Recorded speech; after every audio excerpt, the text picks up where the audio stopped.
واسطہ تمہیں، اللہ کا واسطہ.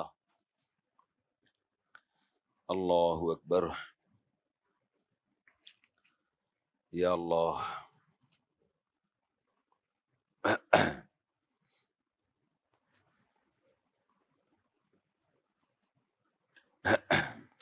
الحمد للہ نحمدہ ونصلی علی رسولہ الکریم. آج ہم نے 12واں پارہ پڑھا ہے سورہ ہود، اور پھر سورہ یوسف بھی شروع کر دی ہے. سورہ ہود میں اللہ تعالیٰ نے پیغمبروں کے واقعات ترتیب سے بیان کیے ہیں، اور بہت دلچسپ مکالمہ ہے، کانورزیشن ہے پیغمبروں اور قوموں کے درمیان. بہت مزہ آتا ہے، ایک ایمان تازہ ہوتا ہے وہ سننے میں اور پڑھنے میں. سارے پیغمبروں کا بات کرنے کا انداز ایک جیسا، سارے پیغمبروں کے نصیحت کرنے کے جملے ایک جیسے،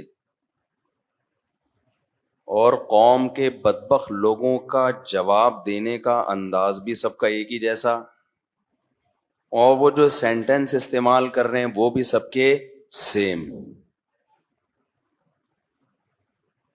کیسی دلچسپ بات ہے یا نہیں ہے؟ سارے پیغمبر اپنی قوم سے خطاب کرتے ہیں، یا قومی، اے میری قوم، میں تم سے کوئی مطالبہ نہیں کر رہا، میں تمہیں اللہ کی طرف دعوت دے رہا ہوں. اے میری قوم، یہ دنیا متاعن ہے، تھوڑے دنوں کی زندگی ہے. اور قوم کی طرف سے جواب سب کا ایک جیسا. تو ہم مختصراً پڑھتے ہیں سورہ ہود میں. اللہ نے اس سورت کو شروع کیا الف لام را کتاب احکمت آیاتہ ثم فصلت من لدن حکیم خبیر. اللہ اس کا انٹروڈکشن کروا رہے ہیں، تعارف کروا رہے ہیں. یہ کتاب ہے جس کی آیات کو بڑا مضبوط محکم بنایا گیا. محکم پتہ ہے کسے کہتے ہیں؟ جب کوئی چیز مضبوط ہوگی تو اس کو محکم کہا جائے گا. آپ کوئی چیز بڑھئی سے بنواتے ہیں، ہل رہی ہوتی ہے، پائیدار نہیں. محکم کا معنی پائیدار. جاپان کی چیزیں پائیدار ہوتی ہیں، چائنا کی چیزیں کیا ہوتی ہیں؟ پائیدار نہیں ہوتی. تو اللہ کہہ رہے اس کی آیتیں پائیدار ہیں. کلام پائیدار کیا ہوتا ہے؟ پائیدار کلام یہ ہوتا ہے، بعض دفعہ کسی چیز کو سمجھانے کے لیے نا اس کے الٹ کی مثال دینی پڑتی ہے، اس سے وہ چیز سمجھ میں آ جاتی ہے. تو عرف الاشیاء باضدادها. پائیدار کلام کسے کہتے ہیں؟ جو ناپائیدار نہ ہو، کمزور کلام نہ ہو. سمجھنے آج کل ٹی وی میں کیا ہو رہا ہے، بعض اسکالرز ایسے ہیں، ان سے جب سوال پوچھو نا تو وہ اور زیادہ الجھا دیتے ہیں پوچھنے والے کو، کیونکہ ان کو جواب ٹو دا پوائنٹ آتا ہی نہیں ہے. پوچھو تو وہ گھمائیں گے، ایکچولی یوں، ایکچولی یوں. اس کو کہتے ہیں ایسا کلام جو پائیدار نہیں ہے، جس سے بولنے والے کا لگ رہا ہے کہ وہ خود کانفیڈنٹلی بات نہیں کر رہا. پرسوں میرے پاس ایک بندہ آیا، ہمارا ہی شاگرد ہے، مجھے کہنے لگا استاد جی ایکچولی میں ایک بات کرنا چاہتا ہوں. میں نے کہا جی. آپ نے ایک بیان کیا، اصل میں اس کے بارے میں بتانا چاہتا ہوں. میں نے کہا بتا بھائی. کہہ رہے ہیں دیکھیں، پھر یوں بول رہا ہے، پھر الجھ رہا ہے، پھر بول رہا ہے، پھر الجھ رہا ہے، پھر کہہ رہا ہے نہیں میرا دماغ صحیح کام نہیں کر رہا. میں نے کہا جب دماغ کام کرے پھر بتا دینا. پھر دوبارہ آیا، کہہ رہا نہیں میں آپ کو سمجھاتا ہوں. پھر بول رہا ہے، پھر کہہ رہا ہے، پھر سمجھا رہا ہے. ایسے موقع پہ ہمارے شیخ حضرت مفتی رشید احمد صاحب رحمہ اللہ تعالیٰ، ان سے جب کوئی ایسی بات کرتا تھا نا تو حضرت فرماتے تھے پہلے آپ خود سمجھ لو کہ آپ کیا کہہ رہے ہو. شیشے کے سامنے بیٹھو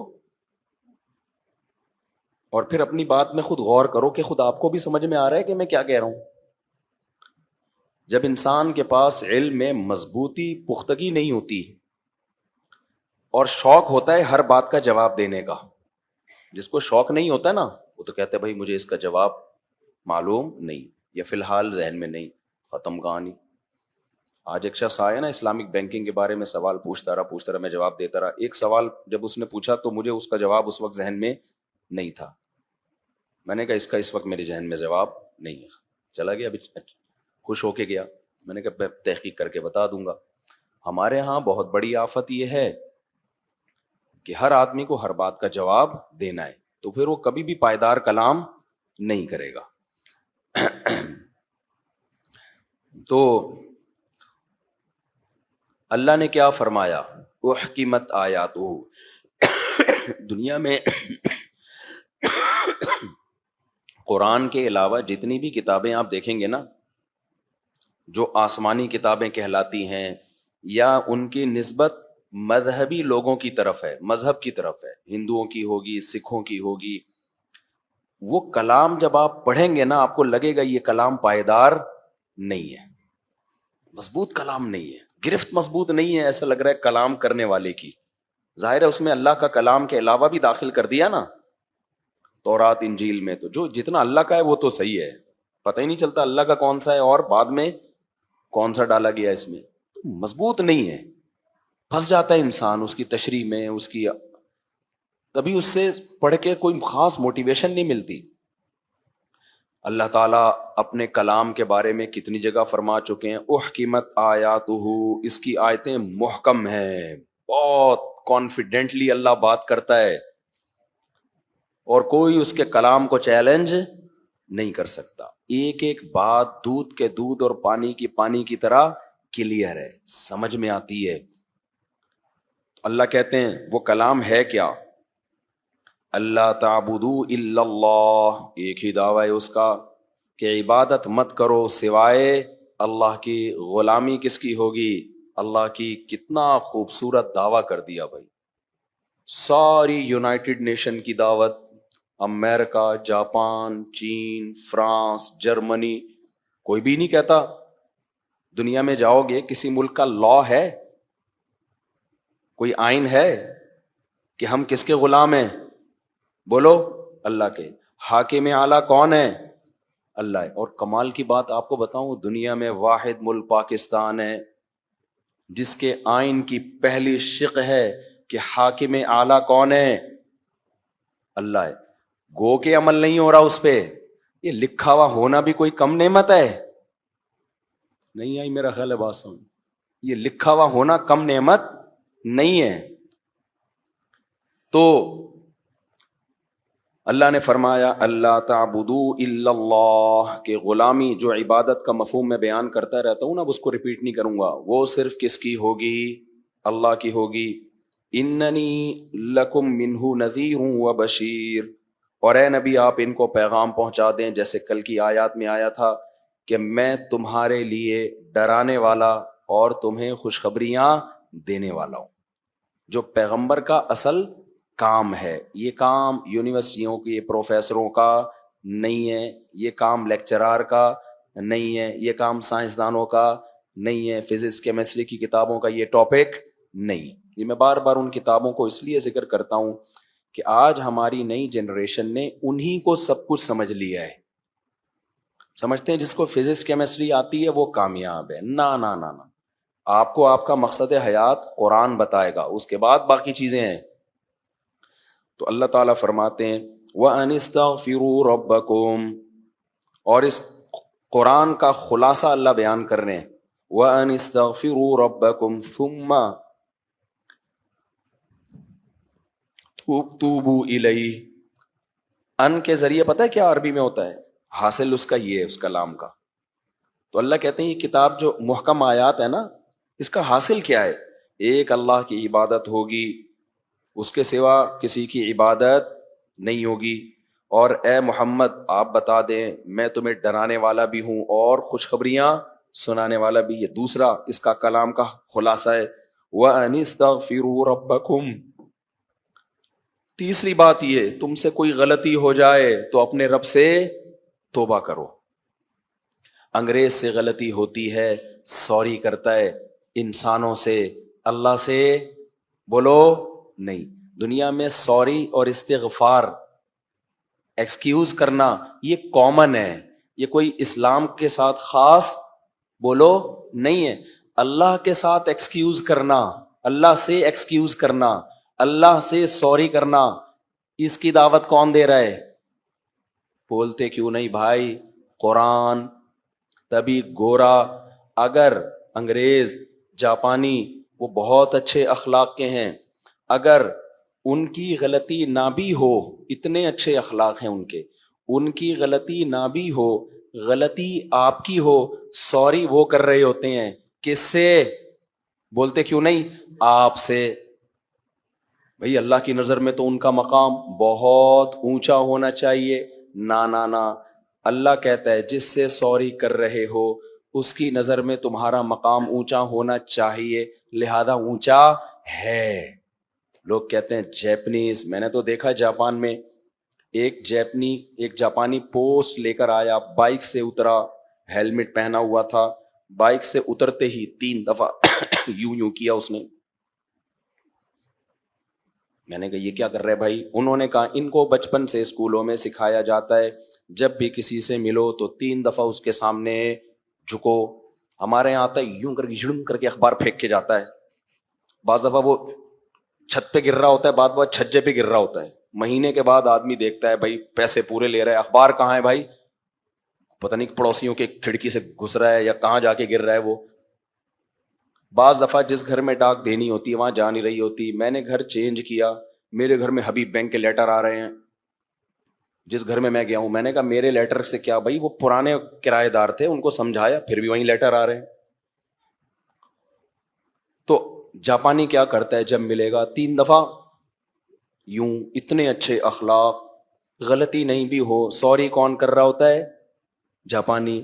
اللہ کہتے ہیں نہ انسان تو انسانوں کے حقوق جانتے ہیں، وہ تو تم اچھی زندگی لائف میں گزارنے کے لیے، انسانوں سے تعریفیں سننے کے لیے بہت اچھے بن جاتے ہو. اللہ کہتے ہیں نہیں، ایک استغفار وہ ہے جو کس سے کیا جائے گا؟ اللہ چاہتا ہے انسان کا سب سے زیادہ ریلیشن مضبوط کس سے ہو؟ خدا سے. جاپانی سے کوئی گناہ ہوگا اللہ سے توبہ استغفار نہیں کرے گا. بھائی اللہ کے احسانات انسانوں سے زیادہ ہیں. اس نے تمہیں پانی کے قطرے سے پیدا کیا. اب جاپان کے سائنسدانوں کو سمجھاؤ، ان کے قانون دانوں کو، قانون سازوں کو سمجھاؤ جو قانون بناتے ہیں اسمبلیوں میں، یار یہ بھی قانون بناؤ کہ جو شخص توبہ جھوٹ بول لے یا جو زنا کر لے وہ توبہ کرے کس سے؟ اللہ سے. کہیں گے اللہ واللہ کیا ہوتا ہے بھائی؟ یہ مذہب کی باتیں، ان کو سائڈ پہ لگاؤ.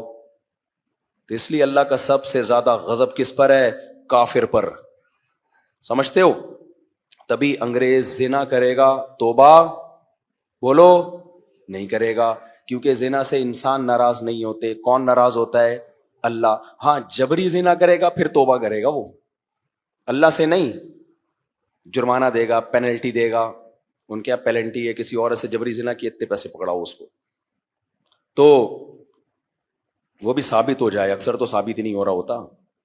تو وہ شراب پیے گا توبہ نہیں کرے گا. کیوں؟ وہ سوری کرنا مخلوق سے جانتا ہے. تو جن چیزوں سے مخلوق کو تکلیف ہوتی ہے ان سے تو کرے گا. اب جن چیزوں سے مخلوق کا لینا دینا نہیں ہے، وہ کس کی نافرمانی ہے؟ خدا کی. تو اس میں وہ سوری کرے گا ہی نہیں. تو اللہ کیا فرماتے ہیں؟ وَأَنِ اسْتَغْفِرُوا رَبَّكُمْ، اپنے پیدا کرنے والے سے، پالنے والے سے استغفار کرو. تو یہ ہے قرآن کی تعلیم.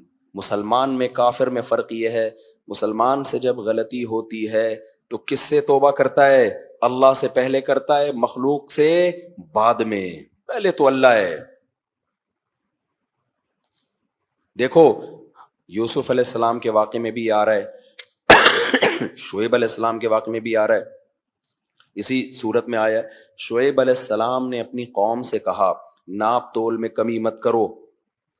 قوم باز نہیں آئی، اللہ نے پوری قوم کو مار کے ہلاک کر دیا، تباہ و برباد کر دیا. مجھے ایک بات بتاؤ، ناپ تول میں کمی کر کے نقصان کس کو پہنچا رہی ہے؟ بولتے کیوں نہیں؟ قوم کو نا. تو قوم سے سوری کر لیتی. اپنی ہی قوم کے لوگوں کو ٹھگ رہے ہیں ناپ تول میں کمی کر کے. تو اس کی سزا یہ ہونی چاہیے تھی کہ جتنی ڈنڈیاں ماری اتنی پینلٹی ڈال دی جائے ان کے اوپر. کیا خیال ہے بھائی؟ ابے بھائی جان مجھے ایک بات بتاؤ، زید نے غفار کے ساتھ لین دین میں دھوکہ دیا. غفار آیا زید کی ٹماٹر کی ریڑھی پر، اور 1 کلو ٹماٹر خریدے, کتنے روپے ریٹ چل رہا ہے ٹماٹر کا, تجھے کچھ پتا بھی ہے؟ ایک 22-23 سال کا نوجوان ابھی نماز سے پہلے میرے پاس آیا, کہنے لگا 6 مہینے ہو گئے شادی کو, گھٹنوں سے کڑاکے کی آوازیں آ رہی ہیں تراویح میں. کہہ رہے میں تراویح پڑھتا ہوں نا تو اٹھک بیٹھک بہت ہوتی ہے نا, تو کڑاکے کی آوازیں آ رہی ہیں, کڑک کڑک کی. مجھے اتنی ہنسی آئی نا اس پہ. تو پھر کہنے لگا گھٹنے کڑاکے مار رہے ہیں, تراویح میں بتا رہے ہیں نا مسجد کی, اٹھنا ہے بیٹھنا ہے اٹھنا ہے بیٹھنا ہے, اتنے کڑاکے مار رہے ہیں.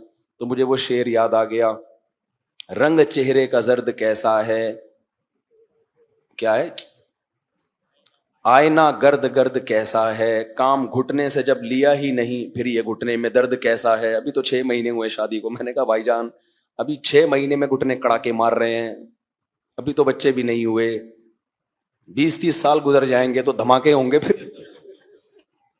خیر ویسے میں جنرل نالج کے لیے بتا دوں, شادی کا گھٹنوں کے کڑاکوں سے کوئی تعلق نہیں ہے. بعض حکیم لوگ ڈرا دیتے ہیں ایسے نوجوانوں کو, ابے 6 مہینے ہو گئے گھٹنے کڑاکے مار رہے ہیں, او ہو تو گیا.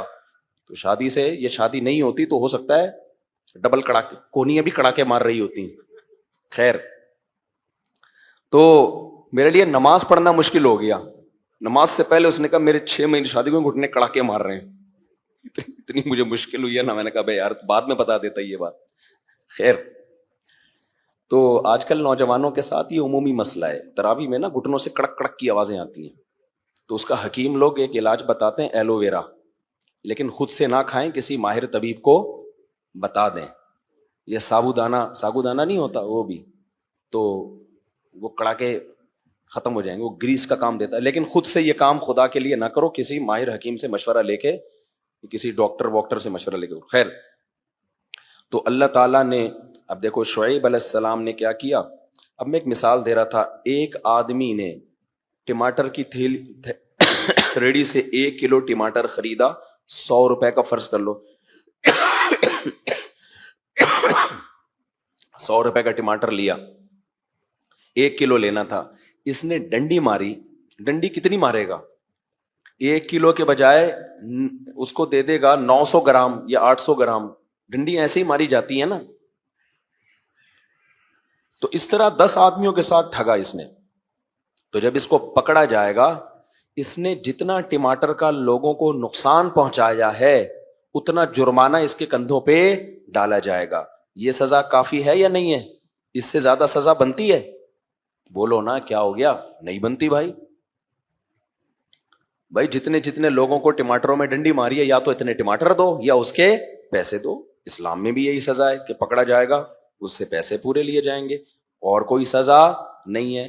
سوال پیدا ہوتا ہے, اللہ نے شعیب علیہ السلام کی قوم کو ناپ تول پہ کمی پہ یہ سزا نہیں دی, پوری قوم کو اٹھا کے پٹخ کے ہلاک کر دیا, اور ہمیشہ ہمیشہ کی جہنم کی آگ میں آگ کا ایندھن بنا دیا. اس لیے میں بار بار کہتا ہوں کہ ایک غیر مسلم معاملات میں 2 نمبری کرتا ہے, وہ کر رہا ہے, اس کو کرنے دو, کیونکہ اس کا آخرت پر ایمان نہیں ہے. مسلمان جب معاملات میں 2 نمبری کرتا ہے نا, تو آپ کو مخلوق کی طرف سے سزا نہیں ملے گی, اور آپ مخلوق سے سوری بعد میں کرو گے, پہلے سوری کس سے کرو گے؟ اللہ سے, کیونکہ یہ اللہ کی نافرمانی ہے. اور آپ واستغفروا ربکم ان استغفروا ربکم, اپنے رب سے کیا کرو؟ توبہ استغفار. رب نے منع کیا ہے ناپ تول میں کمی سے. قوم شعیب کو جو تباہ و برباد کر کے پٹخ دیا گیا, مار دیا گیا, وہ لوگوں سے ناپ تول میں کمی اصل وجہ نہیں تھی. ناپ تول میں کمی پر یہ سزا نہیں بنتی. وہ یہ جرم تھا کہ پیغمبر خدا کا حکم سنا رہے ہیں کہ جس اللہ نے, یا قومی, کیا شعیب علیہ السلام کے الفاظ ہیں, وَاذْكُرُوا إِذْ كُنْتُمْ قَلِيلًا فَكَثَّرَكُمْ, اے میری قوم تم بہت تھوڑے تھے, خدا نے تمہاری نسل میں اضافہ کر کے تمہیں ایک طاقتور قوم بنا دیا. اللہ نے تمہیں آسمان سے بارشیں برسا کے رزق دیا. اے میری قوم انی اراکم بخیر, اللہ نے تمہیں اتنا کھانے پینے کو دیا ہے کہ تم پہ یہ 2 نمبری جچتی نہیں ہے. یہ ساری نعمتیں کسٹمر تھوڑی دے رہے ہیں, یہ کون دے رہا ہے؟ اللہ. قحط میں تھوڑی رکھا ہے اللہ نے تمہیں. تو جب اللہ یہ اتنی نعمتیں دے رہا ہے اور پھر اللہ کہہ رہے کہ ناپ تول میں کمی مت کرو، اب کرو گے تو پھر یہ لڑائی جنگ کس سے ہے؟ یہ اللہ سے جنگ ہے. بہت افسوس کے ساتھ کہنا پڑتا ہے کہ آج مسلمان عمرہ کرتا ہے، تہجد پڑھتا ہے، تراویح پڑھتا ہے، رمضان کے روزے رکھتا ہے، اور پھر ناپ تول میں کمی کر کے گڑبڑ کر رہا ہوتا ہے، کسٹمر کو جھوٹ بول کے مال بیچ رہا ہوتا ہے. وہ یہ سمجھتا ہے کہ یار سب کرتے ہیں تو میں نے بھی کر لیا. او بھائی یہ خدا کی بغاوت ہے، یہ اللہ کی نافرمانی. اللہ کہے گا میں نے تجھے بھوکا تھوڑی مارا، بھوک سے مر رہا ہوتا تو سور بھی حلال کر دیا تیرے لیے. تو بھوک سے تھوڑی مر رہا ہے، کیوں لوگوں کو ٹھگ رہا ہے تو؟ تو اسلام میں جو سوری کا کانسیپٹ ہے وہ الگ ہے. غیر مسلموں کے ہاں سوری کا جو کانسیپٹ ہے وہ کیا ہے؟ بولو نا کیا ہو گیا؟ میں گلا بیٹھا ہوا بھی بول رہا ہوں اور آپ لوگ نہیں بول رہے. وہ الگ ہے، وہ الگ تصور ہے غیر مسلموں کے ہاں. تو وَأَنِ اسْتَغْفِرُوا رب، آپ جتنے بھی حقوق ادا کرو گے نا گورنمنٹ کے لا کے خوف سے نہیں کرو گے. آپ کو حقوق ادا کرنے کس کے خوف سے؟ اللہ کے خوف سے. آپ اگر اپنے باپ کی اطاعت کرتے ہو، اس لیے نہیں کہ ہمارا کلچر یہ ہے.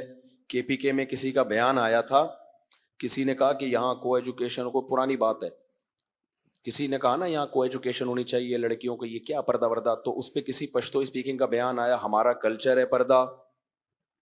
کوئی لبرل قسم کے پشتو اسپیکر تھے، اسپیکنگ تھے اس وقت. میں نے اس پہ بیان بھی دیا تھا. انہوں نے کہا یہ پردہ کیا ہے؟ ہمارا کیا ہے؟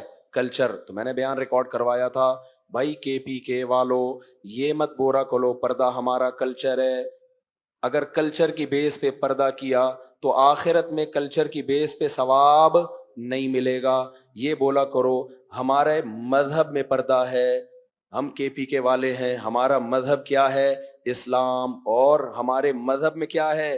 پردہ اور غیرت. ہم مذہب کی بیس پہ غیرت بھی رکھتے ہیں اور ہماری عورتیں پردہ بھی کرتی ہیں. جب یہ بولو گے تو اس سے اللہ کیا ہو جائے گا؟ خوش. اللہ کہے گا واہ مزہ آ گیا. اور اگر بول دیا ہم پردہ کرتے ہیں کیونکہ ہمارا کلچر ہے، ہم غیرت مند ہیں کیونکہ ہمارا کلچر ہے، تو اس کلچر والی غیرت پہ، کلچر والے پردے سے اللہ خوش نہیں ہوگا. کلچر تو پھر گورا کہے گا ہمارا کلچر ہے، ہماری عورتیں چڑیاں پہنتی ہیں. گوروں کا کلچر مارکیٹ میں کیا چل رہا ہے جو روک کے رکھا ہوا ہے گورنمنٹ نے، ورنہ ان کا بس چلے تو اس کو بھی مارکیٹ سے کیا کر دیں. گورنمنٹ نے قانون سازی کی ہوئی ہے. کلچر چینج ہوتے، جب مذہب نکلا ہے نا تو کلچر آہستہ آہستہ مارکیٹ سے ان کا شارٹ ہوا، تو کپڑے شارٹ ہوئے. پھر جب کپڑے شارٹ ہوئے تو پھر اتنے شارٹ ہو گئے کہ گورنمنٹ کو انوالو ہونا پڑا کہ اس سے زیادہ آپ کو فری ہونے کی اجازت نہیں. سمجھتے ہو؟ گورنمنٹ کی وجہ سے یہاں تک رک گیا ہے. ان کے ملکوں میں بھی قانون ہے نا کہ یار غیر تھوڑی سی تو بچے نا، ورنہ تو غیرت کا لفظ ہی مارکیٹ سے کیا ہو جائے گا. تو انہوں نے بھی کچھ قانون سازی کی ہوئی، کچھ روک تھام کی ہوئی. یو کے میں تھوڑی زیادہ ہے، یو کے میں شاید تھوڑا اور زیادہ لباس کا ہے، اور امریکہ میں تھوڑا زیادہ آزادی ہے. تو اتنی نہیں ہے کہ کہیں بھی جاؤ نا کہ بالکل ہی آپ کو کلچر پہ چھوڑ دیں وہ. تو میرے بھائی کے پی کے والوں، چونکہ مجھے کے پی کے والوں سے بڑی محبت ہے اس لیے میں یہ باتیں کرتا رہتا ہوں کہ اپنی غیرت کو بچاؤ. کس کی وجہ سے؟ اسلام کی وجہ سے. کو ایجوکیشن کے خلاف آواز اٹھاؤ، بولو ہماری پردے دار بیٹیوں کو میل ٹیچر نہیں پڑھائے گا. یہ کون ہوتا ہے ہماری بیٹیوں کو دیکھنے والا؟ ہماری پردے دار بیٹیوں کو فیمیل ٹیچر پڑھائے گا. سمجھتے ہو کہ نہیں سمجھتے؟ تو ہم سب کا، یہ صرف پشتو کی بات نہیں ہے، ہم سب کا کلچر کیا ہے؟ اسلام ہے. چاہے پنجاب کے ہوں، بلوچستان میں بھی غیرت ہے الحمدللہ. تو وہاں بھی جب بولا کرے نا بھائی ہماری غیرت، ہم بلوچی ہیں، ہماری غیرت کس کی وجہ سے ہے؟ اسلام. کیونکہ ہم صدیوں سے کیا ہیں؟ مسلمان ہیں. ہمارا باپ بھی مسلمان، ہمارا دادا بھی مسلمان، ہمارا پردادا بھی یہ بات بلوچ بولے گا تو کون خوش ہوگا؟ اللہ. سمجھتے ہو کہ نہیں سمجھتے؟ وہ جو شیر شاہ سوری تھا نا، شیر شاہ سوری، کتنے بڑے مجاہد گزرے ہیں نا. ان کو ایک دفعہ بادشاہ نے بلایا. اب جو بڑے مجاہد تھے نا، بڑی بہادری کے جوہر دکھاتے تھے، تو ایسے لوگوں کے حاسدین بھی پیدا ہو جاتے ہیں، جیلس. کسی نے بادشاہ کو شکایت کر دی کہ بادشاہ یہ اصل میں ان کے نسب میں نا کوئی غلام اور لونڈی گزری ہے یا کوئی غلام گزرا ہے. اب یعنی اوپر باپ دادا میں، تو جس کے باپ دادا میں کوئی غلام گزرا ہوتا تھا نا تو یہ اچھا نسب نہیں سمجھا جاتا تھا کہ بھائی اس کے تو جینز میں غلامی آ گئی نا. تو اب بادشاہ نے بلا کے نا ان سے پوچھا کہ تمہارے باپ کا نام کیا ہے. بادشاہ پھنسوانا چاہ رہا تھا کہ جہاں یہ رک جائے گا نا، بولے گا میرے باپ آگے مجھے معلوم نہیں ہے، تو ہم بولیں گے یہاں غلام آ رہا ہے جس کو یہ چھپا رہا ہے. اب ظاہر ہے انسان کو اپنا نسب دادا پردادا پردادا اس سے آگے تو کسی کو یاد نہیں ہوتا نا.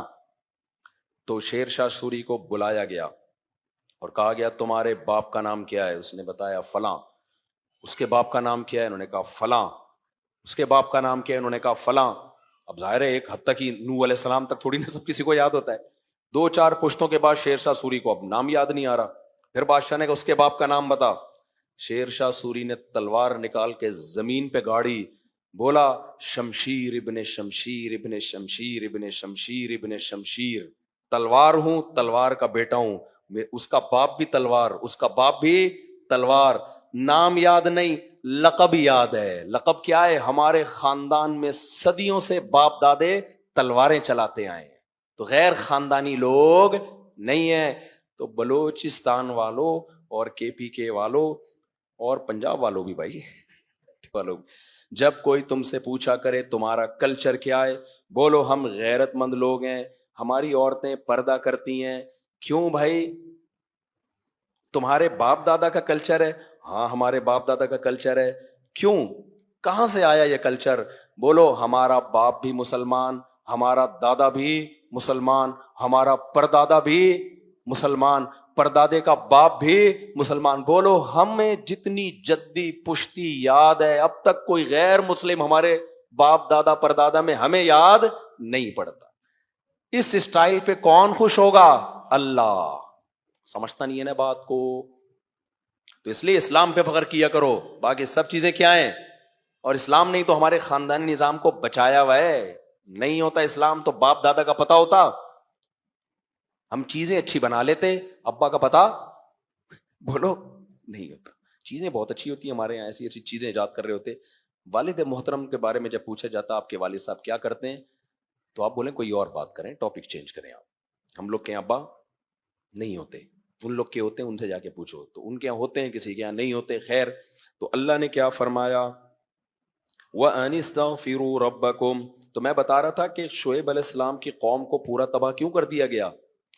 اس لیے کہ ناپ تول میں کمی کر رہے ہیں. اور کس کا حکم ٹھکرا رہے ہیں؟ اللہ کا. تو ان کو عذاب سے بچانے کے لیے اتنا کافی نہیں تھا کہ پبلک سے سوری کریں، یہ بھی ضروری تھا کہ ناپ تول میں کمی بند کر دیں. اور اب تک جو جرم ہوا اس پہ کس سے توبہ کریں؟ اللہ سے. کیونکہ یہ مخلوق کی نافرمانی بعد میں ہے، اللہ کی پہلے ہے. اسی لیے تو ہم نے اپنے اکابر میں دیکھا ہے 1 روپے ان کے ذمے ہونا وہ سوتے نہیں تھے. میں نے اپنے بڑوں سے یہ بات سیکھی ہے. میرے پاس زکوٰۃ کی رقمیں بھی آتی ہیں، صدقہ خیرات بھی آتا ہے، کچھ میرے اپنے ذاتی رقم بھی ہوتی ہے. ایک ایک پائی کا حساب میں لکھ کے رکھتا ہوں کہ آج رات سویا پتہ نہیں صبح اٹھوں کہ نہ اٹھوں.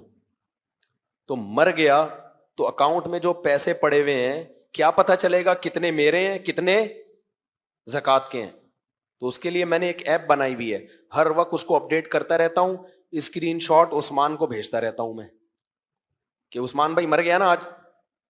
عثمان بھی اور ایک اور جاننے والے بھی ہیں، 2 بندے. مر گیا تو دیکھ لینا یہ پیسے اس کے ہیں، یہ پیسے اس کے. لسٹ بنائی ہوئی ہے، ڈیلی اپڈیٹ کرتا ہوں اس کو. کیوں بھائی؟ کسی کی موت اور زندگی کا کوئی بھروسہ نہیں ہے. اگر مر گئے اور اب وارثوں کو پتہ ہی نہیں چل رہا اس میں زکوٰۃ کا کون سا ہے اور ابا کا کون سا ہے، زکوٰۃ والے میرے کھاتے میں ڈال دیے، میرے کھاتے والے زکوٰۃ میں ڈال دیے، تو وارثوں کا نقصان ہے. وہ بھی جہنم کی آگ ہے کہ جو آپ کا پیسہ تھا مرنے کے بعد کس کا ہے؟ آپ کی اولاد اور بیوی بچوں کا ہے. اگر وہ ان کو نہیں مل رہا تو بھی جہنم کی آگ ہے. تو کیوں اپنے اوپر جہنم کی آگ حلال کر رہے ہو بھائی؟ نبی نے فرمایا انسان ساری زندگی نیک عمل کرتا ہے، موت کے وقت مالی معاملات میں گڑبڑ کرتا ہے اور جہنم میں چلا جاتا ہے. موت کے وقت وراثت کے حکام میں اونچ نیچ کر دیتا ہے.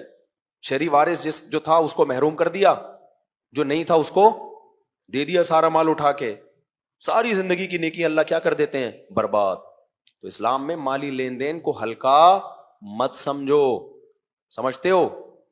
اور یہ خوب ذہن میں رکھو کہ جو مدرسے چلا رہے ہیں, مسجدیں چلا رہے ہیں, ان کا آڈٹ کا سسٹم بینکوں سے زیادہ مضبوط ہونا چاہیے. بعض مدارس کے بارے میں یہ شکایت آئی کہ کسی نے کہا بھائی ایک ایک پائی کا حساب رکھو جیسے بینک میں ہوتا ہے. اس نے کہا یہ بینک تھوڑی ہے, یہ کیا ہے, مدرسہ ہے. ابے یہ بینک سے زیادہ اس کا حساب ہونا چاہیے, کیونکہ یہ مدرسہ ہے.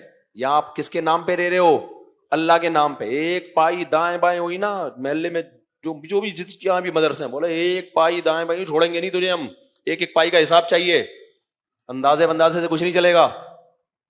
نہیں آ رہی میرا خیال ہے بات. اور مسجد میں یا مدرسے میں جب بھی پیسہ دو رسید لازمی لو, اعتماد کی بیس پہ نہیں ہے.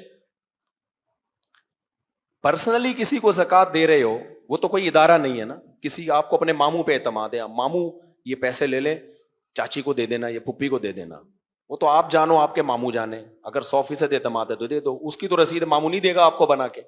یا مسجد کے امام پہ 100% اعتماد ہے, کوئی ان کا ادارہ نہیں ہے, امام صاحب فلاں بیوہ تک آپ پہنچا دیں یا آپ, لیکن یقین ہو, کیونکہ پیسہ جب آتا ہے نا تو اچھے اچھے نیک لوگ بھی آہستہ آہستہ پھسل جاتے ہیں. ایک صاحب پکڑے گئے مدرسے کے, بڑے نیک آدمی, نیک شریف شرفا, پیسہ آیا مدرسے کا, اب طلبہ کو ضرورت نہیں تھی, انہوں نے کہا چلو سال بھر میں دیتا رہوں گا.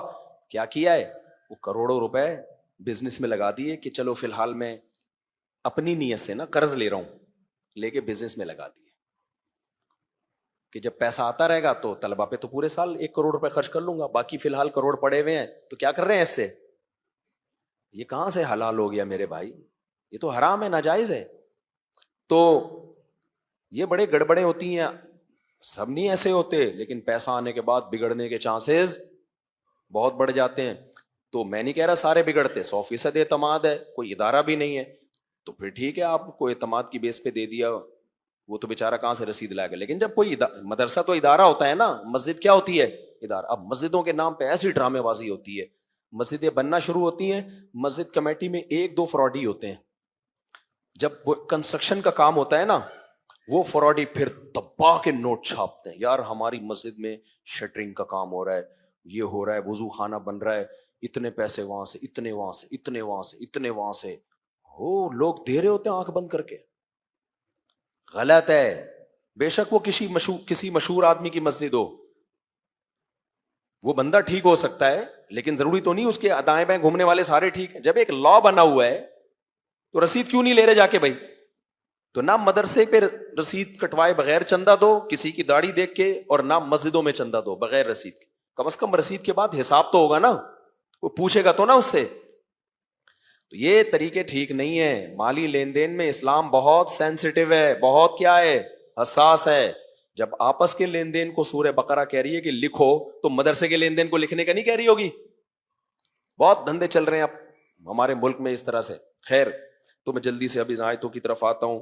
تو اللہ نے فرمایا وَأَنِ اسْتَغْفِرُوا رَبَّكُمْ, اپنے رب سے کیا کرو, گناہوں پہ معافی مانگو. تو یہ قرآن نے 3 دعوتیں بیان کی ہیں, اللہ کے ساتھ کوئی شریک نہیں, اور نبی کا کام جنت کی لالچ اور جہنم کا خوف دلانا. اور تیسری بات اللہ کہتے ہیں اس قرآن کا پیغام ہے اپنے رب سے کیا کرو, توبہ استغفار کیا کرو. دیکھو اللہ کو جیسے گناہ سے نفرت ہے نا, اسی طرح گناہ کر کے آنسو بہانا اس پہ اور اللہ سے معافی مانگنا, اس عمل سے جتنی گناہ سے نفرت ہے اس عمل سے محبت بھی اتنی ہے. سمجھ میں آ رہی ہے بات. ایک آدمی سے غلطی ہو گئی, اللہ کا غضب قہر جوش میں آتا ہے, توبہ کرے گا نا تو جتنا غضب اللہ کا ہوا تھا نا اتنی ہی کیا ہو جائے گی, رحمت. بہت سے لوگ کہتے ہیں کہ ہم گناہ کرتے ہیں پھر توبہ کرتے ہیں پھر گناہ ہو جاتا ہے, پھر گناہ ہو جاتا ہے. بھائی غلط ہے, نہیں ہونا چاہیے گناہ, لیکن ہو رہا ہے تو جب بار بار گناہ کروا رہا ہے شیطان, اور اس کام سے شیطان خوش ہوتا ہے, تو شیطان کو ناراض کرو نا. وہ بار بار توبہ سے کیا ہوتا ہے؟ بولو، ناراض ہوتا ہے. دیکھو آپ کے منہ پہ ایک دشمن آیا, اس نے ایک کھینچ کے تھپڑ لگا دیا, اس عمل سے کون خوش ہوگا؟ آپ کا, بولو, دشمن. آپ نے کہا میرا دشمن خوش ہو گیا ہے, تو دشمن کو خوش کرنے کا حل کیا ہے؟ دشمن کو ناراض کرنا. یہی ہے کہ نہیں ہے؟ کیا ہو گیا بھائی جان؟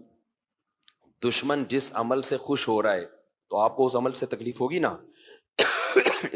تبھی تو یوٹیوب پہ بیزتی چل رہی ہے, سوشل میڈیا پہ وہ اس کی بیزتی کراتا ہے, جواب میں وہ اس کی بیزتی. فیس بک پہ ایک اسکالر ایک کی بیزتی کراتا ہے, وہ جواب میں. آج کل ٹی وی میں 2 اسکالر ایک دوسرے کی بیزتی کھیل رہے ہیں. ٹی وی میں رمضان میں جو تماشے ہوتے ہیں نا, پتہ ہے کیا ہوتے ہیں؟ چند مختلف مسلکوں کے اسکالر کو بٹھا کے بیزتی کھیلتے ہیں آپس. بچپن میں ہماری جو چھوٹی بہنیں کزنیں وزنیں آپا کھیلتی تھی. آپا سنا ہے آپ نے یہ لفظ؟ آپا. ایک اس میں نانی بن رہی ہے, کوئی دادی بن رہی ہے, کوئی بیٹا بن رہا ہے, کوئی ابا بن رہی ہے, کوئی جیسے بچیاں نہیں کھیلتی گڑیا بنا کے پھر گڑیا کی شادی, تو اس کو کہتے تھے آپا کھیلتے ہیں. کوئی آپی بن جاتی ہے, کوئی کیا. تو ایسے ہی ٹی وی چینلز میں رمضان میں مختلف مسلکوں کے لوگوں کو بٹھاتے ہیں. ان میں اکثر وہ مضبوط نالج والے ہوتے نہیں ہیں. اکثر یہ بھی ہوتا ہے, میں 100% کی اکثر ایسا ہوتا ہے کہ مضبوط نالج نہیں ہوتی, یا ہوتی ہے تیاری نہیں ہوتی. اب وہ بیٹھ کے آپ آپس میں ایک دوسرے کی طبیعت سے بیزتی کر رہے ہوتے. وہ کہتا ہے تو نے ایسا کیا, وہ کہتا ہے تو نے ایسا کیا, وہ کہتا ہے تو نے. تو رمضان شریف میں جو توبہ استغفار کا موقع تھا, وہاں بیزتی پروگرام, بولو, چل رہا ہوتا ہے. تو کیا بات کر رہا تھا میں, ادھر بیزتی پہ کہاں سے آ گئے؟ ہاں, تو وہ بیزتی کیوں کر رہے ہوتے ہیں؟ ایک اسکالر نے دوسرے کی بیزتی کی ہوتی ہے, اس کو غصہ آنا اس کا حق ہے. بھائی تو نے جب میری انسلٹ کی ہے تو جواب میں بھی کیا کروں گا؟ اتنی ہی انسلٹ کروں گا. تو یہ انسان کی نیچر ہے, جب اس کو کسی سے غصہ آتا ہے نا, وہ دیکھتا ہے اس نے میری بےعزتی کی تو کہتا ہے میں بھی اب اس کی کیا کروں گا؟ اتنی ہی بےعزتی کروں گا. تو بھائی آپس میں مت لڑو. کس سے لڑو؟ شیطان سے. شیطان آپ سے گناہ کرواتا ہے, ایسے جیسے رکھ کے اس نے کیا مار دیا آپ کے منہ پہ؟ تھپڑ. تو آپ کو بھی چاہیے کہ جواب میں آپ بھی رکھ کے کیا مارو؟ تھپڑ. تو پہلے تھپڑ کا علاج اس تھپڑ سے ہوگا, آپ کو کی تکلیف ختم ہو جائے گی. آپ بولو گے اگر اس نے میری بےزتی کی ہے تو کوئی بات نہیں, میں نے بھی تو اس کی بےزتی کی ہے. تبھی جب لڑائی ہوتی ہے لوگ بتا رہے ہوتے ہیں ابے اس نے تجھے ایک مکہ لگا دیا, تو نے کھا لیا, تو آپ جواب میں کہتے ہیں ابے دیکھا نہیں میں نے بھی کیسا رکھ کے لگایا. لوگ کہتے نہیں ہیں ابے تجھے اس کا چمٹا تو یاد ہے, میں نے جو آپس رپلائی کیا تھا وہ نہیں دیکھا, ابھی تک اس کے منہ پہ نشان ہے. دوستو ایک دوسرے کو بتا رہے ہوتے ہیں, وہ جواب میں کیا, پھر اس کے بعد بھی تو اس نے ایک مکہ لگایا تھا. تو آپ جواب میں کہو ابے میں ادھار رکھنے والا آدمی نہیں ہوں. یہ لونڈے لپاڑے نا اسی طرح کی باتیں کر رہے ہوتے. بھائی ہم نے ادھار رکھا ہی نہیں ہے, اسی وقت ہم نے بھی ٹکا دیا تھا, پورا رکھ دیا تھا اس کے منہ پہ لے جا کے. وہ جواب میں کیا, پھر اس نے تیسرا تھپڑ بھی تو لگایا تھا. تو آپ جواب میں کہو بھائی تو سن تو لے, تو ہم نے بھی تیسرے کا جواب دے دیا تھا. تو شیطان جب دشمنی میں گناہ کرواتا ہے, آپ نے گناہ کر لیا, پہلے تو کوشش کرو گناہ ہی نہ ہو. کوئی تھپڑ مار رہا ہے تو پہلی کوشش ہوگی نہ لگے آپ کے. یہ نہیں کہ چل تو مار لے میں بھی لگا دوں گا جواب میں, کوئی بات نہیں ہوتا ہے دشمنی میں تھپڑ ہی مارے جاتے ہیں. یہاں لگانا ذرا کھینچ کے لگا, کیونکہ میں نے جب بیان میں سنا ہے کہ جب کوئی تھپڑ مارے تو جواب میں جب اس کے اتنا لگا دیا جائے نا تو انسان نارمل کنڈیشن میں آ جاتا ہے. تو مار لے میں بھی مار لوں گا, ایسا نہیں ہوتا. سامنے والا تھپڑ مارنے کی کوشش کرے گا آپ حتی الامکان بچاؤ گے, کیونکہ تھپڑ کے سائڈ افیکٹ ہوتے ہیں. آپ نے لگا بھی دیا تو لگ تو آپ کے بھی گیا نا ایک. کیا خیال ہے بھائی؟ اور پتہ نہیں اتنی زور سے لگے کہ آپ گھوم جاؤ اور اس کو لگانے کے قابل ہی نہ بچو. تو شیطان کیا کرتا ہے, جب آپ سے گناہ کروایا کوشش کرو نہ ہو گناہ آپ سے, بچاؤ اپنے آپ کو, دور کرو اپنے آپ کو فحش فلموں سے, بد نظری سے, زنا سے, ہر شراب سے, ہر جرم سے, نماز قضا کرنے سے. پھر بھی وہ کیوں؟ اس لیے کہ ہو سکتا ہے گناہ کروا دے اور آپ میں گناہ کی وجہ سے ری ایکشن کی طاقت ختم, توبہ کی توفیق ہی ختم نہ ہو جائے کہیں. کیونکہ گناہ کرنے سے دل میں سیاہی آتی ہے, اللہ سے دور ہو جاتا ہے. دور ہوتا ہے تو اللہ کے سامنے ہاتھ اٹھا کے سوری کرنے کا دل نہیں چاہتا, پھر انسان کا دور ہو جائے گا نا اللہ سے. دل ہی نہیں چاہے گا کہ میں اللہ سے رو کے معافی مانگوں، دل پہ کالک آتی ہے. کوشش کرو نہ ہو گناہ، ہو گیا ہے تو بھائی شیطان کو تھپڑ جو لگتا ہے وہ کس سے؟ توبہ کرنے سے. حدیث میں آتا ہے نا عرفات کے دن شیطان اتنا ذلیل ہوتا ہے نا، اپنے سر پہ خاک پھینکتا ہوا پھرتا ہے. کیوں؟ وہ ذلیل ہو جاتا ہے کہ میری ساری محنت کیا ہو گئی؟ برباد. کیونکہ عرفات کا دن سب سے زیادہ توبہ ہوتی ہے میدان عرفات میں. توبہ استغفار سب گناہوں سے لوگ سب سے زیادہ معافی کس دن مانگتے ہیں؟ میدان عرفات میں. اتنا غصہ آتا ہے شیطان کو. تو توبہ جو ہے نا، توبہ، تبھی تو شیطان نے جب اللہ سے کہا تھا نا کہ میں ان سے گناہ کرواؤں گا، تو اللہ نے کیا جواب میں کہا؟ جو توبہ کر لے گا میں اس کے گناہ کو معاف. دیکھو شیطان نے جب آدم علیہ السلام سے گناہ کروایا کتنا خوش ہوا ہوگا نا، وہ ہے جب غلطی کروائی کتنا خوش ہوا ہوگا کہ نہیں ہوگا؟ یار جس کی وجہ سے مجھے سجدے سے روکا گیا، میں جنت میں نہیں جاؤں گا تو اب اس کو بھی جانے نہیں دوں گا. لیکن جب آدم علیہ السلام نے توبہ کی اور اللہ نے کہا ثم اجتباہ ربہ، رب نے دوبارہ ویسا ہی منتخب بنا لیا جیسے پہلے، شیطان کو کتنا غصہ آیا ہوگا. یار غلطی کروا کے بھی وہی مقام جو غلطی سے پہلے تھا، غلطی ہو کے بھی ان کو سزا نہیں مل رہی، تو اس سے بہتر تو یہی تھا کہ میں غلطی نہ ہی کرواتا. میری محنت برباد ہو گئی کہ نہیں ہو گئی؟ تو توبہ سے شیطان کو بہت شدید تکلیف ہوتی ہے. تو اگر شیطان نے گناہ کروا دیا، تھپڑ مار دیا، آپ نے بھی جواب میں پورا پورا رپلائی کرنا ہے، کھینچ کے کیا مارنا ہے؟ تھپڑ. اور وہ تھپڑ ہوگا توبہ کا. تو قرآن میں نا استغفار کو بہت اللہ نے بیان کیا. اللہ نے یہ تو کہا ہی نہیں ہے میری قوم تم سے گناہ چھوٹتے کیوں نہیں ہے. اے میری قوم اگر نہیں چھوٹ رہے تو اس سے کیا کرو؟ معافی مانگو. یا قوم استغفروا ربکم انہ کان غفارا، وہ معاف کرنے والا ہے، اس سے سوری کرو. تعلق تو ختم نہ کرو نا اس سے، اجنبی تو نہ بن جاؤ اللہ سے کہ پتہ ہی نہ کون خدا ہے، کون ہمیں کھلاتا ہے، کون پلاتا ہے. معافیاں تو مانگو، ریلیشن تو رکھو. مولانا شلوی تھانوی رحمۃ اللہ نے بڑی پیاری بات لکھی ہے. انہوں نے فرمایا جن سے گناہ نہیں چھوٹ رہے نا، وہ توبہ کا تعلق ہی اللہ سے قائم کر لیں. لا تعلقی بہت بری چیز ہے، سمجھ رہے ہو؟ لا تعلقی کیا ہے؟ اللہ کو اپنی ڈکشنری سے نکال دینا بڑا جرم ہے. تعلق ہو، بھلے ندامت کا ہو، شرمندگی کا تعلق ہو، تعلق تو ہو نا. توبہ کی وجہ سے کم از کم ریلیشن تو ہوگا اللہ سے. بے شک وہ ریلیشن شرمندگی والا ریلیشن ہے کہ ہم آپ سے شرمندہ ہیں، لیکن اگر آپ نے توبہ بھی چھوڑ دی تو تھوڑے دنوں میں اللہ اور آپ کا ریلیشن بالکل ختم. جیسے جاپانیوں کا ہے، جیسے فرانسیسیوں کا ہے، جیسے جرمنی والوں کا ہے. ان کی تو ڈکشنری میں اللہ ہے ہی نہیں. اب میں 10 منٹ میں بس جلدی سے، یہ سورت بہت امپورٹنٹ ہے، یہ ایک دن میں ختم ہونے والی نہیں ہے. اور چونکہ اس میں انبیاء کے واقعات ہیں نا، تو انبیاء کے واقعات سے پہلے جو تمہید ہے وہ بہت دلچسپ ہے. واقعات تو ہیں ہی دلچسپ، اس سے پہلے کی جو تمہید ہے، جو ان واقعات شروع کرنے سے پہلے اللہ نے بیان کی ہے، وہ میرا دل نہیں چاہ رہا کہ میں اس کو چھوڑ دوں. کر لیتے ہیں، پھر واقعات چلتے رہیں گے، آج نہیں ہوئے تو کل، کل نہیں تو پرسوں. تو اللہ تعالیٰ فرماتے ہیں وَمَا مِن دَابَّةٍ فِي الْأَرْضِ إِلَّا عَلَى اللَّهِ رِزْقُهَا. دین پر چلنے میں سب سے بڑا مسئلہ کیا آتا ہے؟ روزی روٹی کا مسئلہ آتا ہے سب سے پہلے. کل کسی نے مجھ پہ اعتراض کیا کہ فلاں مذہبی اسکالر تو پڑھے لکھے ہیں، وہ ان کا تو اصل میں کہیں جاب تھی، وہ چھوڑ کر لوگوں کو دین کی تعلیم دینے کے لیے آئے ہیں، ان میں اخلاص ہے. اور میرے بارے میں کہی یہ مفتی لوگ تو پروفیشنل مولوی ہیں، انہوں نے کوئی قربانی تو دی نہیں ہے. وہ تو اتنے بڑے اسکالر تھے، ان کا کوئی ڈاکٹر تھے یا انجینئر تھے یا جو بھی تھے، وہ چھوڑ کر دین کی خدمت کے لیے آئے. اور ان کا تو وہ اپنا پیشہ چھوڑ کر آئے ہیں. اور میرے بارے میں لکھا ہے یہ جو مولوی ہیں یہ کیا ہیں؟ پروفیشنل مولوی ہیں، ان کا تو پیشہ ہی یہی ہے. بکواس کرنے پر گورنمنٹ کی طرف سے کوئی پابندی نہیں. تو ٹھیک ہے، تم بھی اپنے بچوں کو مدرسوں میں داخل کر لو. ہم جب مدرسے میں گئے تھے تو جو کیا ہمارا ہمیں تو یہ آیتیں بتائی جاتی تھیں وَمَا مِن دَابَّةٍ إِلَّا عَلَى اللَّهِ رِزْقُهَا. ہم اپنے بڑوں سے پوچھتے تھے کھائیں گے کہاں سے؟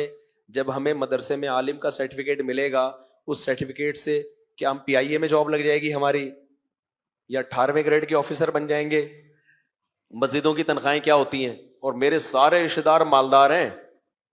بعض دفعہ غریب خاندان کا بچہ ہوتا ہے, وہ کہتا ہے ویسے ہی بھوکے مرنا ہے تو چلو مولوی بن جاؤ.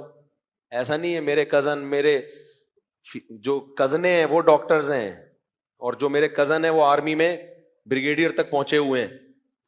ایجوکیٹڈ فیملی سے ہمارا تعلق ہے, غریب فیملی سے تعلق نہیں ہے. خان موٹرز کا نام سنا ہے سرگودا میں؟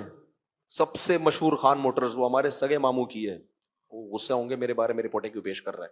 سرگودا میں آپ کسی کو بھی پوچھ لو خان موٹرز تو وہ ایک ہی کا نام آتا ہے, تو وہ میرے سگے ماموں ہیں. تو میں یہ شو مارنا مقصد نہیں ہے کہ آپ چندہ لینے کے لیے آ جائیں مجھ سے.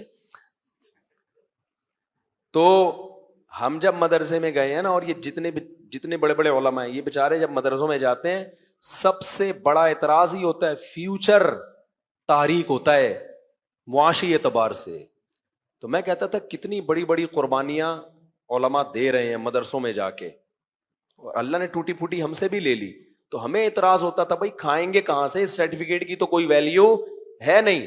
تو ہمارے حضرت فرمایا کرتے تھے وما من دابۃ الا علی اللہ رزقها, اللہ کے ذمہ روزی, دین کی خدمت کے لیے وقف کر دو اپنے آپ کو, چھوڑ دو کہاں سے کھانا ہے کہاں سے نہیں کھانا. چھوڑ ہی دیا ہم نے, ایسا چھوڑا کہ آپ کو میں کیا بتاؤں, میرے پاس کمانے کے اب بھی کتنے ذریعے ہیں. ارب پتی بن سکتا ہوں, صرف اپنا نام دے دوں ٹی ڈاٹ استعمال کرنے کے لیے کمپنیوں کو. سمجھتے ہو کہ نہیں سمجھتے؟ نہیں دیتا. تو اس لیے اگر اللہ نے کسی مولوی کو کھلا پلا دیا ہو تو یہ اللہ کی طرف سے معجزہ سمجھا کرو. ضروری نہیں کہ وہ غلط طریقے سے پیسہ کما رہا ہو یا لالچ کر رہا ہو. لالچ کرنا ہوتا تو مولوی کی لائن میں ہم آتے ہی نہیں, کیونکہ یہ تو, اور آپ کو 100 میں سے ایک مولوی مالدار نظر آ رہا ہوتا ہے, جو میرے ساتھ کے 99 تھے وہ تو بےچارے وہیں کے وہیں ہیں. ابھی بھی ہم ان کے ساتھ تعاون کر رہے ہوتے ہیں کہ اللہ نے میرے مالی حالات اچھے کر دیے تو چلو جو ہے کچھ ان کے ساتھ اچھا ہو جائے. تو 100 میں ایک نکل آتا ہے, کچھ ہو جاتا ہے اس کے ساتھ. تو اب کیا ہو جاتے ہیں, تم تو میرے ماموں لگتے ہو جو میں تمہیں بتاؤں. خیر چندوں کے پیسے نہیں ہیں میرے پاس, چندوں کے پیسے آتے ہیں لیکن وہ میری ذات پہ خرچ نہیں ہوتے. تو اللہ نے کیا فرمایا اس سورت کی تمہید میں, وما من دابۃ الا علی اللہ رزقها, کیونکہ آگے ساری شریعت اس پہ موقوف ہے. تو اللہ کہتے ہیں کوئی زمین میں چلنے والی مخلوق ایسی نہیں ہے جس کی روزی کس کے ذمے ہو, اللہ کے ذمے. یہاں ایک مشہور اشکال ہے کہ پھر بہت سے بھوکے بھی تو مر جاتے ہیں. دیکھو قرآن کو کی جو آیتیں ہیں نا ان کا مطلب کیا ہوتا ہے. اللہ کے, جو آدمی کسی کے کلام کو سنتا ہے, سنتے سنتے اس کو پتہ چل جاتا ہے نا جب یہ بات کرتا ہے تو اس کا مطلب کیا ہوتا ہے. ایسے ہی اللہ کے کلام کا ایک مطلب ہوتا ہے. وہ کلام کا مطلب یہ ہے کہ جس جانور کو بھی روزی مل رہی ہے نا, جس کو زندہ رکھنا چاہتا ہے, وہ اللہ کی قدرت ہے. ورنہ ظاہری اسباب کے لحاظ سے دیکھا جائے تو کسی کو بھی ایک نوالا بھی نہیں ملنا چاہیے. یہ بارشوں کا نظام اور زمین سے دانے اور گھٹلی کے پھٹنے کا نظام, یہ تب خدا کا بنایا ہوا ہے. اگر ایسے ہی چھوڑ دیا جائے سب کچھ تو کچھ بھی نہیں ہوگا, سب مر جائیں گے. لیکن اللہ ان کو مرنے نہیں دیتا. ہاں بعض دفعہ اللہ کی حکمت کا تقاضا ہوتا ہے مار دینا کسی کو, جیسے گروتھ ریشو کسی کا بڑھ رہا ہے جانور کا, تو اللہ ان کو ہلاکت میں ڈال دیتے ہیں. اللہ کبھی کیا ہوتا ہے کہ قحط میں مسلط کر دیتے ہیں. کیونکہ جب یہ آیت نازل ہوئی نا تو عرب میں تو قحط سے بھی لوگ ہلاک ہوتے تھے. تو کسی صحابی نے بھی یہ اشکال نہیں کیا کہ یا رسول اللہ آپ کہہ رہے ہیں کہ اللہ نے ہر ایک کی روزی اپنے ذمے لی ہے, ہم نے تو دیکھا فلاں جگہ قحط میں اتنے لوگ مر گئے, فلاں جگہ قحط میں اتنے لوگ مر گئے. نہ کسی عرب کے ایک مشرک نے اعتراض کیا. وجہ اس کی یہ تھی وہ قرآن کی آیت کا مفہوم سمجھتے تھے. تو اس لیے علماء نے کہا وما من دابۃ مرزوق, جس جانور کو بھی کسی بھی حکمت کے باعث زندہ رکھنا ہے تو پھر اس کی روزی کس کے ذمے ہے, اللہ کے. ہاں اللہ نے فیصلہ ہی کر لیا ہے موت دے دینے کا, تو پھر موت کے تو 20 طریقے ہیں. کسی کو ٹرک کے نیچے آ کے اللہ مار دے گا, کسی کو قحط مسلط کر کے نوالا چھین لے گا اس طرح مار دے گا. تو جب اللہ ہی مارنے پر آ جائے تو کوئی لڑ نہیں سکتا. تو اس کا آیت کا حاصل یہ ہوا کہ رزق دینا کس کا کام ہے, اللہ کا. تو اللہ کو ناراض کر کے روزی حاصل کرنے کی کوشش نہ کرو, کیونکہ پھر وہ اسباب کے ہوتے ہوئے بھی بھوکا مار دے گا. اور اللہ کو راضی رکھو گے تو اسباب نہیں بھی ہوں گے تو روزی تمہیں پہنچا دے گا. سمجھ رہے کہ نہیں سمجھ رہے؟ تو اس لیے اس میں اصل تعلق مدار کس پر ہے؟ اللہ پر ہے. آگے اللہ فرماتے ہیں انسان سے ایک شکایت کرتے ہیں, وَلَئِنْ أَذَقْنَا الْإِنسَانَ مِنَّا رَحْمَةً, اللہ فرماتے ہیں ہم انسان کو خوشیوں میں رکھتے ہیں, نعمتوں میں رکھتے ہیں, بڑے مزے سے زندگی گزارتا ہے, کہتا ہے اللہ کا دیا میرے پاس بہت کچھ ہے, اور اس میں اس کا مقصد شکر کرنا نہیں ہوتا, اترانا ہوتا ہے. بعض دفعہ نا لیبل بڑا اچھا لگاتے ہیں لوگ, الحمدللہ اللہ تعالیٰ نے مجھے کیسی اچھی گھڑی دی ہے, مقصد ہوتا ہے غریب کو نیچا دکھانا. اللہ کا دیا بہت کچھ ہے اپنے پاس, سمجھ رہے؟ آج کل نا یہ اللہ کا شکر ادا کر رہے ہوتے ہیں, لیکن مقصد ہوتا ہے سامنے والے کو اللہ کا شکر ہے میرے پاس مرسیڈیز ہے. بے رکشے والے کو کیوں بتا رہے تو یہ بات شو مارنے کے لیے نا, اللہ کا شکر ہے. تو اللہ کہتے ہیں یہ جو ناشکرے لوگ ہیں نا یہ اصل میں ناشکرے ہیں. تو یہ کیا ہوتے ہیں؟ وَلَئِنْ أَذَقْنَا الْإِنسَانَ مِنَّا رَحْمَةً, جب انسان کو ہم کوئی رحمت کا مزہ چکھاتے ہیں, اترانے لگتا ہے, ثُمَّ نَزَعْنَاهَا مِنْهُ, جب اس سے وہ رحمت چھین لیتے ہیں, إِنَّهُ لَيَئُوسٌ كَفُورٌ, ناشکری کی اور مایوسی کی باتیں شروع کر دیتا ہے. اللہ کو یہ طرز بالکل پسند نہیں ہے, نعمتوں میں اترانا اور غموں میں ناشکری کرنا. غموں میں ناشکریاں کیسے ہوتی ہیں؟ ایک صاحب تھے نمازی, ان کے بچے کا انتقال ہو گیا, چھوٹے بچے کا, بڑی اللہ رسول کی باتیں کرتے تھے. ایک دن میں ان کے پاس گیا, میں نے کہا آپ کے بچے کا, بہت پرانا واقعہ 25-30 سال, کہتے ہیں یار میرے بچے کا انتقال ہو گیا, اللہ کو پتہ نہیں میں ہی ملا تھا, میرا ہی بچہ مارنا تھا, اس قسم کی باتیں. میں نے کہا آپ تو نماز پڑھتے ہو, آپ ایسی ناشکری کی باتیں کیوں کر رہے ہو؟ کہہ رہے نہیں خود سوچو یار, اتنے سال میں نے اس کو پالا اور یہ ہو گیا وہ ہو گیا. تو بہر خیر کچھ نہیں کہا, ایسے آدمی کو کیا نصیحت کرے انسان. تو آج کل یہ ناشکری کی باتیں زبانوں پہ عام ہیں. بھائی نعمت ملی ہے اللہ نے دی ہے, بھائی بھیک میں ملی ہے, ہمارا کمال نہیں ہے. چھن گئی, چھینی کس نے ہے؟ اللہ نے. تو وہ ہمارا دشمن تو ہے نہیں. جب دشمن نہیں ہے تو بھائی اسی میں ہماری کیا ہوگی؟ خیر ہوگی, صبر کریں گے. ابھی میں بیماری چل رہی ہے نا, بہت لمبی ہو گئی ہے. کل میں بہت ٹینشن میں آ گیا نا, بخار بھی تھا اور درد بھی جسم میں. میں نے کہا یار ٹھیک ہی نہیں ہو رہے, اپنے آپ سے میں باتیں کر رہا ہوں, یار کچھ زیادہ ہی لمبا ہو گیا یہ بیماری میری, ٹھیک ہی نہیں ہو رہے. اینٹی بایوٹک کا کورس بھی ہو گیا, سب کچھ ہو گیا, ٹھیک ہی نہیں ہو رہے. پھر میں نے بیٹھے بیٹھے اپنے آپ کو پتہ کیا تسلی تھی, میں نے کہا زیادہ سے زیادہ کیا ہوگا, مر جائیں گے. اپنے آپ کو میں نے سمجھا اس سے زیادہ کچھ نہیں ہوگا, تمیز سے بیٹھے رہو, جب اللہ کو ٹھیک کرنا ہوگا ٹھیک کر دے گا آرام سے. تو ایسے ہی چل رہے ہیں, اب کافی ٹھیک ہو گیا اللہ کا شکر, یہ سوچ کے ٹھیک ہو گیا.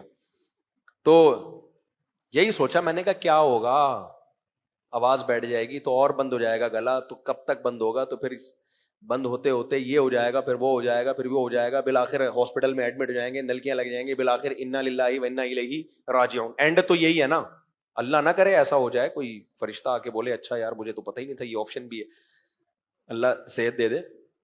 لیکن زیادہ زیادہ یہی ہوگا نا, تو بھائی چھوڑ دو اللہ پہ. انسان پتہ کیا سوچتا, ہائے میرے بچوں کا کیا ہوگا, ہائے میرے فلانے کا کیا ہوگا. بھائی اللہ سے لڑ نہیں سکتے. ہم جو کر سکتے ہیں زندگی میں ان کے لیے کرو, جو ہمارے بس میں نہیں ہے اس میں غم مت کرو. ہاں اپنی زندگی میں ان کے لیے آپ کچھ نہ کرو کہ مر گئے تو بےچارے روڈ پہ گھومتے پھر رہے ہیں, یہ غلط ہے. جو آپ سے ہو سکتا ہے آپ کے بس میں ہے وہ کر کے جاؤ, ہر وقت تیار رہو, کسی بھی ٹائم پہ کوئی بھی بندہ. اور کراچی میں تو بھائی بغیر بیمار ہوئے مرنے کا ریشو زیادہ ہے. اتنے ڈاکو ابھی دیکھنا عید کی راتوں میں تو یہ دھوم مچی ہوگی, ڈاکو ابھی رائفلیں اپنی صاف کر رہے ہیں. رمضان کے آخری عشرے میں عید تو ڈاکوؤں کی ہوتی ہے, جنازے اٹھتے ہیں آخری عشروں میں. ابھی ہمارے جامعہ رشید کے ایک استاذ کو ڈاکو نے گولی ماری ہے, جوان ینگ استاذ. اور ابھی دیکھنا حکومت 27ویں رات میں نا دعاؤں کے بجائے بد دعائیں زیادہ کرو. جب ختم قرآن کا موقع آئے گا نا, ان حکمرانوں کے خلاف جنہوں نے ہمیں اس عذاب میں ڈالا ہوا ہے, ان بدبختوں کے خلاف, جس کے گھر میں جوان موتیں ہوتی ہیں اس سے پوچھو اس کے بچوں پہ کیا گزرتی ہے, اس کی بیوی پہ کیا گزرتی ہے.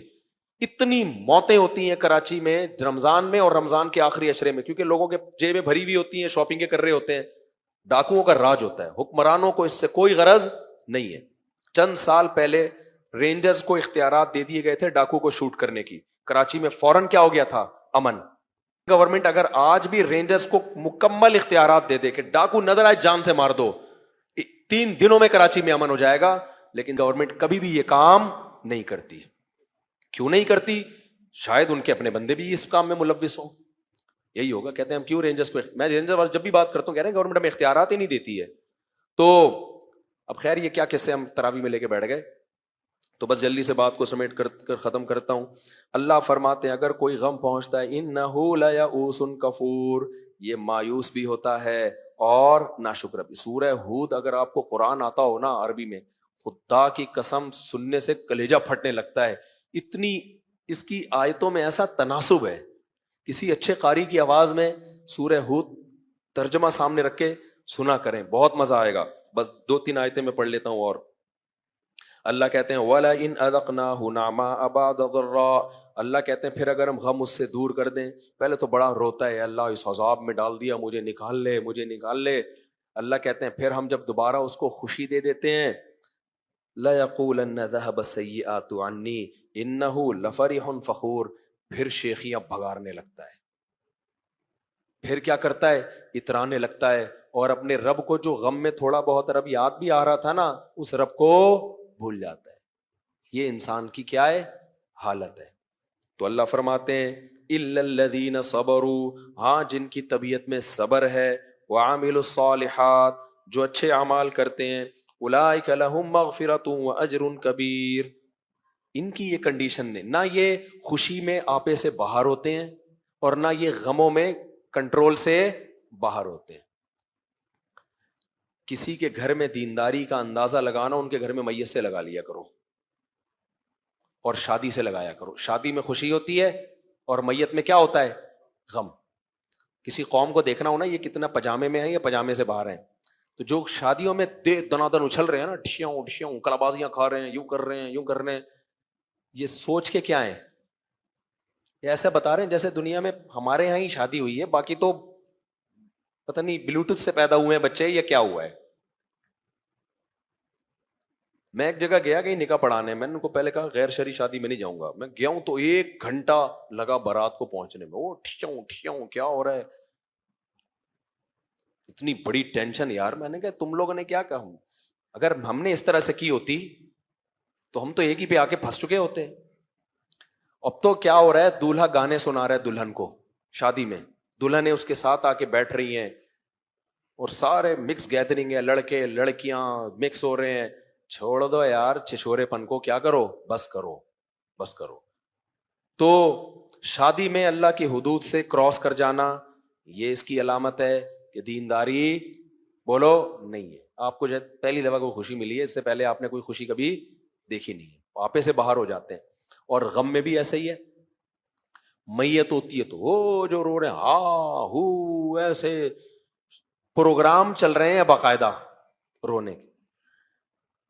کل کسی نے بڑی اچھی ایک ویڈیو بھیجی, نہیں شیئر بتاؤں گا آپ کو, پھر وہ غلط ہو جائے گا. اچھا خیر, وہ لوگ سمجھ جائیں گے کس کی بات ہو رہی ہے. خیر, تو ہم نے علماء کے بزرگوں کی صحبت اٹھائی ہے, ان کی خوشیاں بھی دیکھی ہیں اور ان کی غم بھی دیکھی.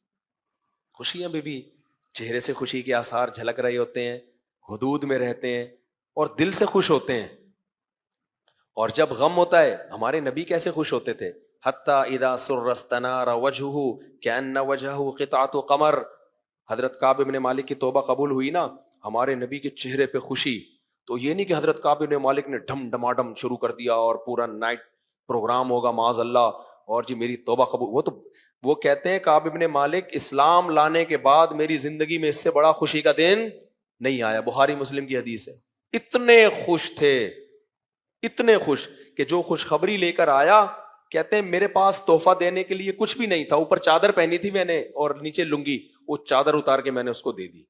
یہ ہے خوشی کا اظہار, سمجھ رہے. اور اتنے خوش تھے, یہ نہیں کہ اب کوئی بھنگڑا ہوگا تو فلانا ہوگا.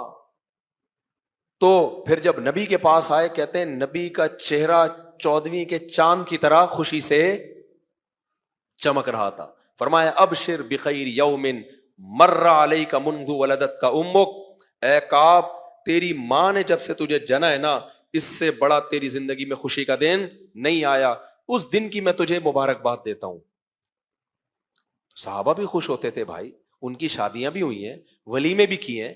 حضرت مغیرہ ابن شعبہ ارب پتی تاجر تھے, جب شادی کرتے نا تو ولیمہ 3 دن لنگر چلتا تھا ان کا, 3 دن تک دیگوں کے ڈھکن کھل رہے ہیں, پبلک آ رہی ہے اور گوشت کھلایا جا رہا ہے. سرید اس زمانے میں اچھا کھانا تھا. 3 دن پبلک کنٹینیو. کتنا خرچ کیا, لیکن کس پر؟ کھلانے پر. یہ خوشی.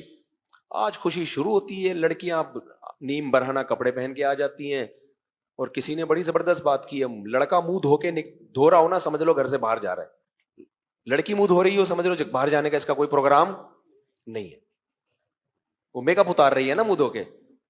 تو اتنا چلو میک اپ ان کا پرسنل معاملہ ہے, لیکن یار ان کو تو جانے دو نا, لیکن وہ خواتین کا الگ رکھو نا. ہم تھوڑی کہہ رہے ہیں کہ تیار ہو کے نہ جائیں شادیوں میں. مکس گیدرنگ کیوں, مردوں میں کے بیچ میں کیوں گھس رہی ہو؟ کتنی بے غیرتی ہے, کتنی بے شرمی ہے. الگ ہو جاؤ بھائی, کچھ اللہ بھی تو ہے نا, کچھ اس کے لیے بھی تو کر لو. نہیں ادھر ہی گھسنا ہے مردوں میں, مردوں کا عورتوں میں گھسنا ہے. انجوائے کرو, ٹھیک ہے, اللہ دیکھ رہا ہے, اللہ دیکھ رہا ہے. مولویوں کو برا بلا کہو, یہ براڈ مائنڈیڈ ہے, یہ کہتے ہیں بیچ میں تمبو لگاؤ. یہ پرانے زمانے کے لوگ, انگریزوں کے ہاں تمبو نام کی کوئی چیز ہے ہی نہیں, تبھی وہ چاند پہ پہنچ گیا. اور یہ کہتے ہیں ادھر بیچ میں ایک تمبو آنا چاہیے, لیڈیز ادھر ہونی چاہیے, جینٹس ادھر ہونے چاہیے. کیا ہو گیا, اس نے اس کو آنکھ پٹکا کر لیا, اس نے اس کو دیکھ لیا تھوڑی, اور تعریفیں بھی کرے, آج تو آپ بہت پیاری لگ رہی ہیں, آج تو کہتی تھینک یو ویری مچ.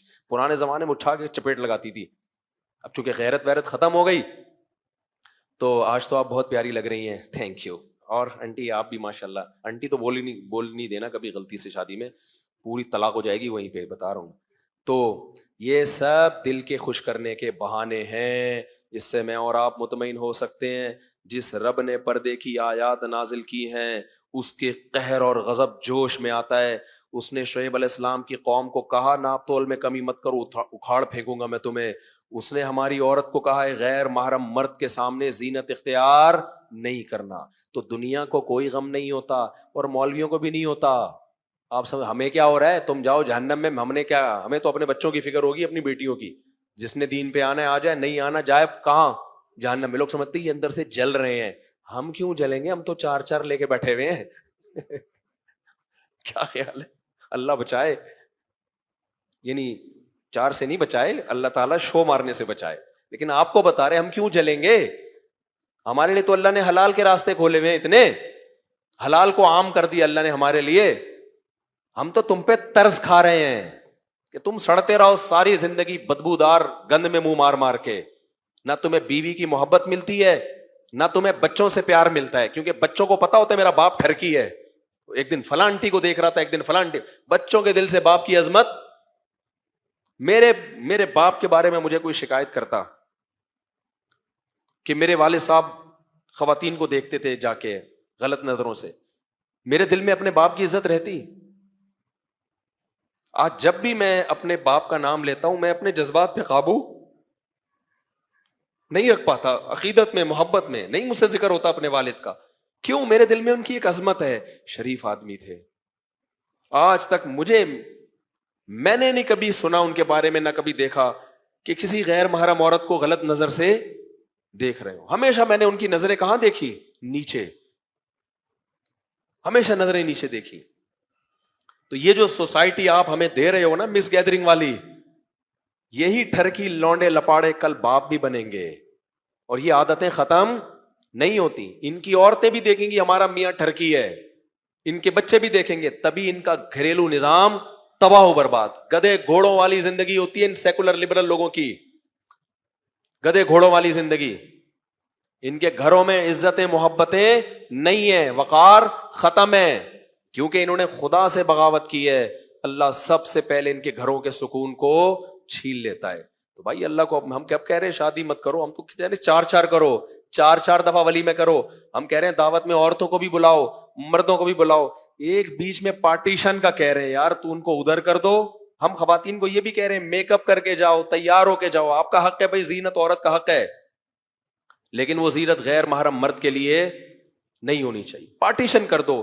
اتنا سا اللہ کا حکم مانتے ہوئے تمہیں اگر تکلیف ہو رہی ہے, پھر اللہ کا حق بنتا ہے کہ تمہیں جہنم کی آگ میں ڈالے, پھر تمہارے زندگی میں بھی سکون چھینے, آخرت میں بھی سکون چھینے تم سے. سمجھ میں آ رہی ہے بات کہ نہیں آ رہی ہے؟ وقت بہت زیادہ ہو گیا. میں کل انشاءاللہ یہ انبیاء کے واقعات, پھر بہت دلچسپ واقعات ہے, کل بیان کروں گا. اللہ تعالیٰ